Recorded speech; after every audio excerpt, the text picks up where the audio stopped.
Today's Bible story is Jesus sends out 72 of his friends. Jesus not only told stories and taught people about what God's kingdom is like, but he wanted others to be able to pass the message on. So Jesus chose men and women to help him. Those who followed Jesus were called disciples. What's that, Francis John? You were really excited?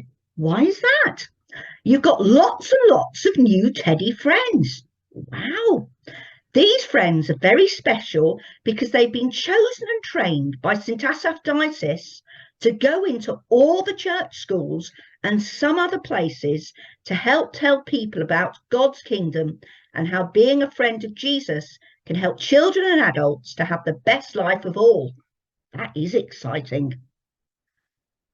Our story today is all about how Jesus sent out 72 of his new friends to tell others all about him and what God's kingdom is like. Are you ready for our story?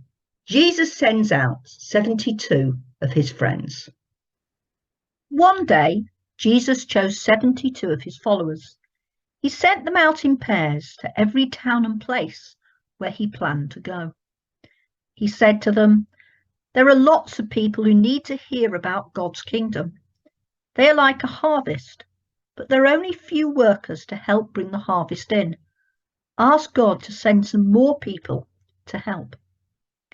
Jesus then said to them, "It will be dangerous. You'll be like sheep among wolves. Some of the people you meet will want to hurt you."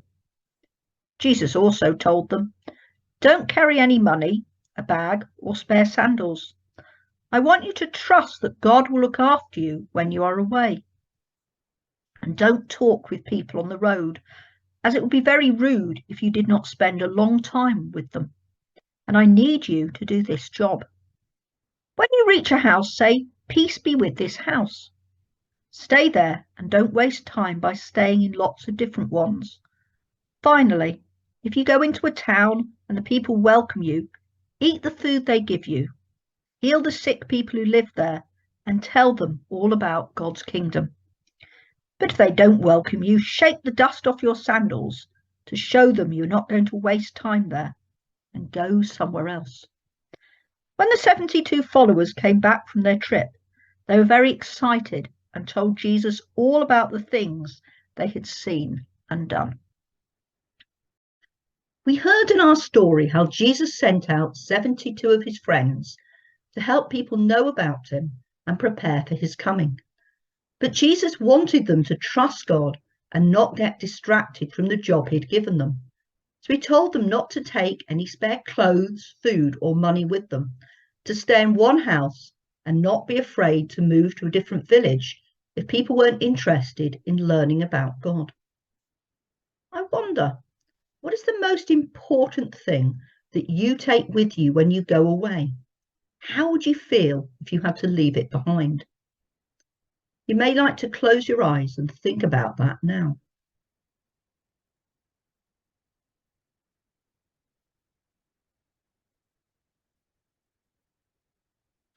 I'm going to say a prayer, and if you want to make it your prayer too, then please say amen at the end after me. Dear God, thank you for those people who have told me about Jesus. Help me to want to pass on the message of your love to others too. Amen. What's that, Francis John?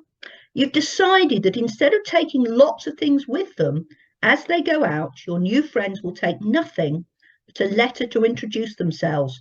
What, not even a jar of honey? No, that will be very hard, but you trust that people in their new homes will know how to look after them. I'm sure that they will. Well, thank you for joining us for our story, Jesus Sends Out 72 of his Friends. We look forward to you joining us again soon.